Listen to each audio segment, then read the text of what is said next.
बेबाकी के साथ सारे लोगों के सामने अपने बयान को, अपनी तकारीर को, अपनी पढ़ी हुई चीजों को आपके सामने पेश करता है। इसलिए आपको अंदाजा होगा कि यहाँ के सदस्ये किराम, यहाँ के कारकुनान, यहाँ के सरपरस्त रिश्तेदार कितनी मुतफक्किर रखते हैं। क्या अजीज तलबा, जो मुस्तकबिल का इमाम है, जो मुस्तकबिल का पेशवा है, वो किस तरह तालीम और तरबियत के एतबार से आगे बढ़े। याद रखिए, ये मदरसा जिसको हम लोग मदरसा फैज़ मेहनत मारून निसा के नाम से जानते हैं, ये सन 2016 में कायम हुआ था। इस खानवादे के अंदर हमेशा इल्म फिक्र और तगब्बुर का जज्बा रहा, लोगों को खिदमत करने का जज्बा रहा। चाहे वो नेता ज़ियाउद्दीन साहब मरहूम हो, अल्लाह उनकी मग़फ़िरत फरमाए, उन्होंने हमेशा लोगों के दिलों पर राज किया। चाहे वो हाजी सलीम साहब हो, चाहे वो हाजी शफीउद्दीन साहब हो, चाहे वो ताजुद्दीन साहब हो और जनाब नादिम साहब हो, हर लोगों ने दिलों पे राज किया और हमेशा लोगों की मदद के लिए 24 घंटा खड़ा रहता। उन्हें ये फिक्र लाहिक हुई कि इस इलाके में दूर दराज तक आने वाले बच्चों के लिए कोई दीनी दरसगाह नहीं। इस सोच को लेकर आपसी मशवरा के बाद जनाब अलहाज मोहम्मद ज़ियाउद्दीन रहमानी मरहूम ने कदम उठाया और उनके साथ सरपरस्त मोहतरम जनाब अलहाज मोहम्मद शफीउद्दीन रहमानी दामत बरकातुहुल आलिया ने, जो इस मदरसा के रूहे रवा है, कदम से कदम बढ़ाया और एक बेहतरीन इला मदरसा फैज़ मेहनत मारून निसा के नाम से हुसैनाबाद में कायम किया। काम करने के बाद नेता ज़ियाउद्दीन साहब मरहूम तमाम तर चीजों से अलग होकर मदरसा के कामों में मशरूफ हो गए और हमारे तन मदरसा की खिदमत में लगे। और इनके बिलारे मुकर्रम जनाब शफीउद्दीन रहमानी दामत बरकातुहुल आलिया उनके हर हुक्म और उनकी हर बात पर लब्बैक कहते रहे और उन्होंने किला को तामीर करवा दिया ताकि आने वाले नस्ल के लिए एक हथियार साबित हो। और उस दिन से लेकर आज तक मदरसा तरक्की करता रहा। लेकिन अफसोस की बात है और अल्लाह की नसीहत है, हर इंसान को इस दुनिया से जाना है और मौत का शिकार होना है, मौत का मजा चखना है। सन 2022 में मरहूम ज़ियाउद्दीन साहब इस दुनिया से रुखसत हो गए, लेकिन उन्होंने एक आज़म इरादा किया था। उन्होंने कुछ काम करके गए थे कि एक मस्जिद दारुल कुरान बराए हिफ्ज़ के तलबा के लिए बनाना है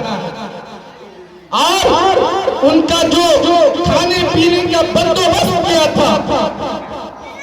उसी तरह वो छोड़कर चले गए। अब फिक्र लायक हुई उनके साहबजादे जनाब जमशेद रहमानी साहब दामत बरकातुहुल आलिया, जो इन मदरसे के नाज़िम में उनकी निज़ामत में मदरसा चल रहा है, अपने बाप को देखा हुआ था।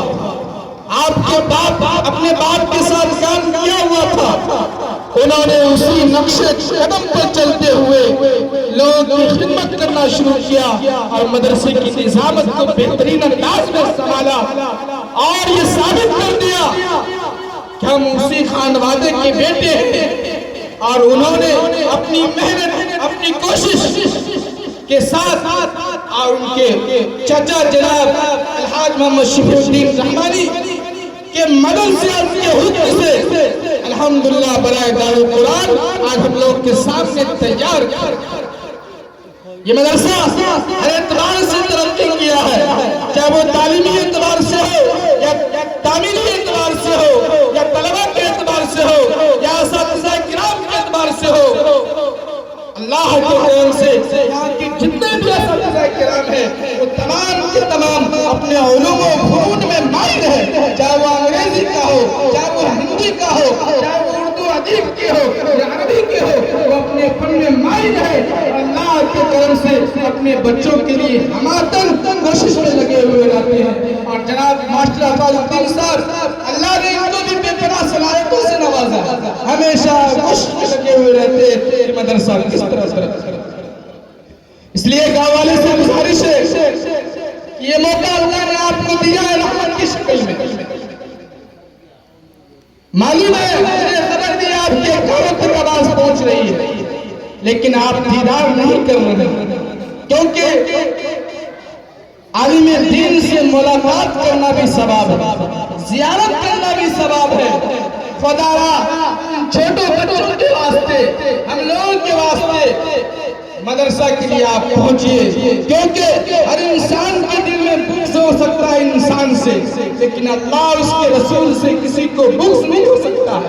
किसी को नफरत नहीं हो सकता है। अगर कोई इंसान मदारिस से, मकातिब से और खानकाहों से बुग़्ज़ रखेगा, यकीन जानिए अल्लाह उसको नाबूद कर देगा। ये मौका मदारिस से, मकातिब से, खानकाहों से मोहब्बत करने का और अपने मकातिब को, अपने खानकाहों को, अपने आने वाले नस्ल को, अपने कब्रिस्तान को बचाना है और ये साबित कर देना है कि हम कल भी ईमान वाले थे, सहाबा के नक्शे कदम पे चल रहे थे, रसूलुल्लाह के नक्शे कदम पे चल रहे थे, आज भी हम उसी नक्शे कदम पे चल रहे हैं। किसी भी तरह की कोई आंधी आएगी, कोई तकदीर आएगी, कोई कानून आएगा, हम उसको बिल्कुल बर्दाश्त नहीं कर पाएंगे। इसलिए अजीज तलबा, आपको इसी हौसला के साथ, इसी हिम्मत के साथ तालीम और तरबियत पाना है और ये बनकर दिखाना है कि मैं उसी रसूलुल्लाह के मानने वाले हैं, हम उसी बिलाल हबशी के मानने वाले हैं जिन्होंने अपने आप को कुर्बान कर दिया लेकिन कभी हार नहीं माना। इसलिए अजीज तलबा, अपने अंदर हिम्मत, अपने अंदर हौसला पैदा कीजिए और अपने आप को साबित कर दीजिए अल्लाह रसूल के पढ़ने वाले हैं, उसके लिए तमाम कुर्बानी देने के लिए तैयार है, कुर्बानी देने के लिए तैयार है। आज जो ये महफिल मुनाकिद किया गया है जश्न यौम आजादी के नाम से, अजीज तलबा आप छोटे हैं, ये मुल्क मुसलमानों ने 800 साल तक हुकूमत किया इस मुल्क पर, लेकिन बदकिस्मती से ये मुल्क अंग्रेज के हाथों में चला गया और अंग्रेजों में हाथ में जाने के बाद उन्होंने ये कोशिश शुरू कर दिया कि मुल्क हिंदुस्तान के हर बाशिंदा को अपना गुलाम बना के रखना, अपने नीचे काम करवाना है और वो काम भी करवाता था और लात भी मारता था। लेकिन हमारे उलमाए किराम को, हमारे मदारिस वाले को, हमारे खानका वाले को जो गद्दी पर बैठकर नहीं, चटाई पर बोरिया पर बैठकर अल्लाह व क़ाल रसूल की सदाएं पूछते हैं, उन्हें गुलामी बर्दाश्त नहीं हुआ, क्योंकि अल्लाह ने हर इंसान को आजाद पैदा किया और आजादी के साथ जीने का हक दिया था। उस आजादी को अंग्रेजों ने छीनने की कोशिश किया, बाज़ाब्ता छीन लिया था। वक्त के शाह वलीउल्लाह मुहद्दिस देलवी रहमतुल्लाह अलैह ने अंग्रेजों के खिलाफ फतवा दिया कि इनके लश्कर में शामिल होना, इनसे मुसाफा करना, इनसे इनके नीचे कोई काम करना ये जुर्म है, हराम है, हराम है। इसलिए तमाम लोग बेदार हो गए और तमाम उलमाए किराम को जो इस जंग में शहीद हुए, मौलाना रशीद अहमद गंगोई रहमतुल्लाह अलैह शहीद हो गए, मौलाना हुसैन अहमद मदनी रहमतुल्लाह अलैह जो कराची में कॉन्फ्रेंस हुआ था अपने सर पर कफन बांध कर गए थे और अंग्रेजों ने कह दिया था और कहीं भी तुम हुसैन अहमद मदनी को देखोगे तो गोली मार देना। हुसैन अहमद मदनी रहमतुल्लाह अलैह ने कहा था केस से कि मैं तुम्हारी इन धमकियों से डरने वाला नहीं हूँ, मैं अपने साथ कफन लेके चलता हूँ और मुझे इस देश की मिट्टी से, इस देश के जर्रा से प्यार है, रहेगा हमेशा इंशाअल्लाह रहेगा ना। से तमाम लोगों से दरखास्त करते हैं आप मदरसा के अंदर तशरीफ लाइए और प्रोग्राम को देखिए और सोचिए कि किस एतबार से प्रोग्राम चल रहा है, बच्चा ने किस एतबार से तैयारी की। अब मैं सीरत के उन्माद पर तकरीर करने के लिए इस मदरसे के मासूम नन्हे मुन्ने तालिबे जिब्राइल रहमानी मोहनपुर कठारा को मदबू कर रहा हूँ कि वायर अपनी तकरीर पेश कर।